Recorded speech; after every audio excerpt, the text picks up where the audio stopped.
We are here in Klosterneuburg, which is just outside of Vienna, with Bob Kelley. Bob Kelley is a certified nuclear engineer who has a long distinguished career in the nuclear area, both at the Los Alamos and also at the Livermore National Laboratories. He was also assigned to the United Nations and IAEA, International Atomic Energy Agency teams to carry out nuclear verification in Iraq to eliminate Iraq's nuclear weapons development program. I am Tariq Rauf, formerly with the IAEA and now with Atomic Reporters. We are recording a series of interviews on the 20th anniversary of the Iraq War, which was in March 2003. So my first question to Bob Kelley is, the Iraq inspections actually started in 1991, following the defeat of Iraq after its invasion of Kuwait, and there was the Security Council Resolution 687, which provided the mandate. So could you tell us your experience in doing those early inspections and how those were differed from regular IAEA safeguards? I first became involved because I was part of the nuclear emergency search team in the United States, among other things that I'd been doing. But search team was a voluntary activity to deploy anywhere in the world to look for clandestine nuclear weapons or terrorist weapons. And so we were the logical people from the United States to be offered to the UN to look for problems in Iraq. And I went to Iraq 3 times as a Los Alamos employee on the NEST team, and they liked me so much they hired me. So Hans Blix hired me saying, we need your kind of expertise. It's very different from what we have in safeguards. As far as being compared to IAEA safeguards, it's completely and totally different. We weren't part of the IAEA really, we were contractors to it in a matrix kind of sense. And we had a lot of people who came with nuclear weapons and gas centrifuge experience from the national laboratories of the United States, France, Britain, some other people. So Iraq had a clandestine uranium enrichment program, which they had not declared to the IAEA. And we have here a model of a centrifuge design. Was Iraq using this type of enrichment technology, or were they using a different kind of enrichment technology? Iraq started off by surprising everybody by using a technique that everybody thought of as being obsolete, which was a good one to choose, and that was electromagnetic separation. It had been used by the United States in World War II and immediately discarded because it used too much energy and didn't work very well. And so Iraq chose that route, but they found it wasn't working very well.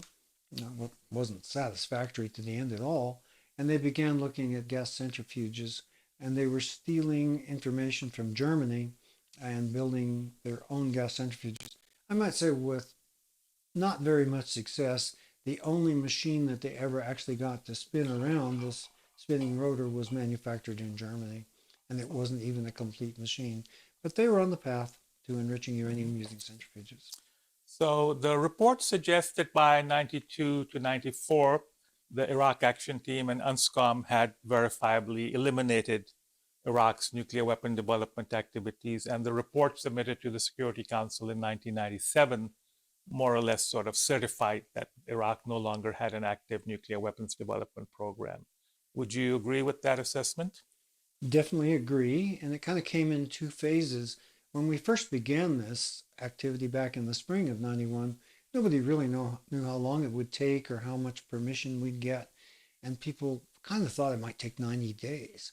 After 180 days, we became very aggressive about destroying equipment and getting rid of Iraqi capabilities. And by the time we got to March and April of 92, we were blowing up buildings. And I do mean blowing them up literally with high explosives and all.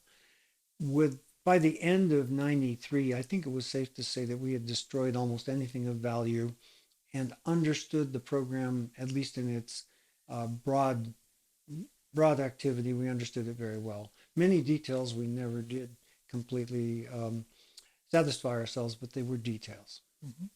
So if we fast forward now to 2002 and 2003, this is the time when UNSCOM has been replaced by UNMOVIC, which is the UN Monitoring and Verification Commission. Again, in this case, headed by Hans Blix, who by then had retired as IAEA Director General, and particularly in the United States, supported by the United Kingdom, there were intelligence reports by the governments that Iraq had reconstituted its nuclear weapons program, which led to the invasion of Iraq in March 2003. And they set up the Iraq Survey Group, which eventually found that there was no reconstitution.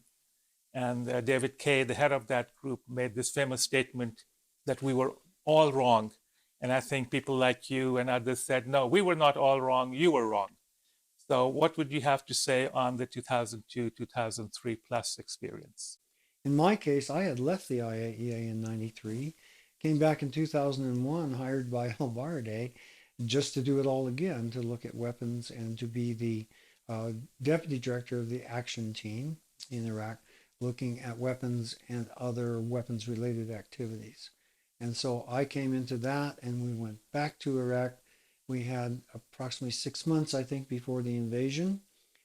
We didn't think it was going to be serious at first, but the 9/11 events in New York and in Washington, D.C.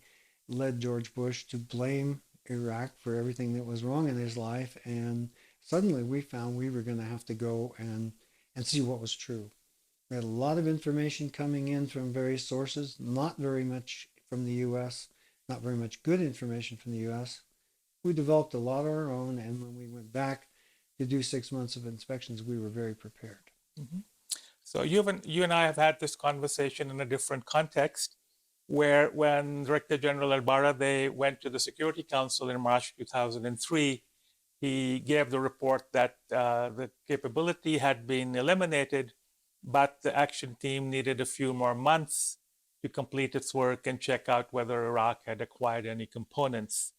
So there is some controversy as to whether he should have been more direct in saying that the capability no longer existed, rather than leaving what people thought was a small window open. You know, I've been asked about this a number of times, and what I'd like to say is I think Mohammed al-Baradei is a gentleman. He's a diplomat. He was responsible for the health and safety of the entire IAEA, and so he was not free to necessarily speak his mind in a particularly precise and definite way. I, as an American who didn't have those responsibilities, would probably have approached the Security Council very differently and said, we know beyond the shadow of a doubt there's nothing here. We've gone all the places that need to be gone to. We've turned over all the rocks we need to turn over. We're being fed lies by a lot of people, and there's nothing there. Mm-hmm. But al-Baradei couldn't do that. I mean, he couldn't go in. He was already pretty much going against the United States in many ways, and I think he went as far as he could possibly go. Good man. So in both of these cases, 1991, UNSCOM, and then UNMOBIC, which was created in 1999, and then IAEA Safeguards, and if we expand it a little bit, in 2003, by 2003, also the IAEA was investigating Iran's undeclared nuclear activities. So intelligence information started being used by the IAEA from during UNSCOM days and then later. How would you rate the value of intelligence information being provided to an international organization and the limitations of the IAEA in verifying the authenticity of such intelligence information? In the two cases you're talking about, Iraq and Iran, the answer is pretty easy because Iraq was a special case. It wasn't really the IAEA alone that was digging into the Iraqi problem. In fact, many of the inspectors were like me. We held top secret clearances in the U.S. nuclear weapons laboratories. We were intimately familiar with nuclear weapons design and manufacturing, gas centrifuge design, manufacturing. And so we already were used to using intelligence, and it was all familiar to us. When you get to Iran, you're now providing intelligence to a group of people who don't have that kind of background. They're IAEA safeguards inspectors and their managers, most of whom have a background in verification and measurements. And this intelligence information is quite new to them. And I think they have a hard time sorting through what is real and what is not. I think that one of the problems the IAEA has is not being used as a tool by people with an axe to grind who provide the IAEA with constantly bad information to keep it busy. You know, that did happen to us in Iraq. We got a number of documents in Iraq that were clearly fabricated back in 1992, 93, 94. People were trying to delay our statement of conclusion that things were okay. So just to come back on this issue, but one also had inspectors from the IAEA who were from non-nuclear weapon states, like Maurizio Zeffirero from Italy and Dimitri Perakos from Greece. So you just said the agency people didn't have the experience in handling intelligence information, but both UNSCOM and UNMOVIC was handling them, and these people were given positions of authority in managing the inspection teams. Well, my answer would still be kind of the same. They were managers of an organization, and very often managers don't need to know the details of what they're working with. So if someone gave Maurizio an intelligence document from the United States and said, you need to look at this, Maurizio would be plenty smart enough to read through it, ask questions, to try to understand what the background might be, where the holes might be, because he was an intelligent man. But he didn't have the experience of looking at raw intelligence and trying to see how he might be being used by people who were providing information. So, Bob, to sum up your experience, so to speak, the IAEA also learned some lessons from your work and the work of others, and they had a strengthening of safeguards called 93 plus 2, 1993 to 95, and then eventually a new instrument called the Model Additional Protocol, which provides the IAEA with additional authority and the technical expertise for the additional protocol.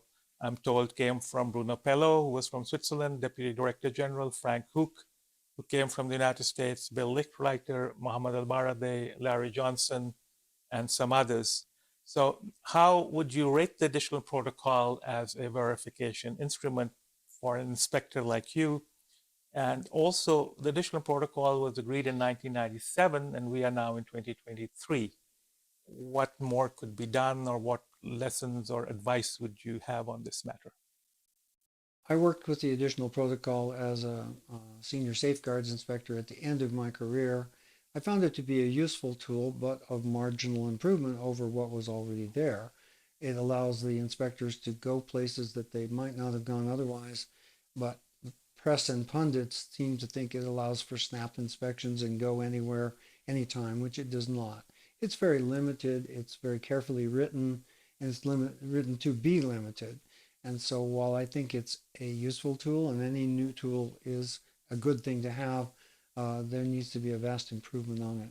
I found when I was there that it was being misused often to check boxes and to be a statistical improvement over previous activities. Mm-hmm. I think part of the issue here is that organizations like the IAEA can only do what the member states authorize them to do. Whereas if technical inspectors like you were given the authority, you would like to do much more. And this is where state sovereignty collides with the mandates given to international inspectorates. That's absolutely the case, and that's why the difference that we talked about earlier between the Iraq program, which was done under UNSC 687, which was completely different from safeguards. None of the safeguards rules applied in Iraq. And then later on, none of the UNSC rules applied. We had to be very, very careful in normal safeguards activities. But you're right, the member states don't always want the IAEA to be so strong that it starts to get in their way.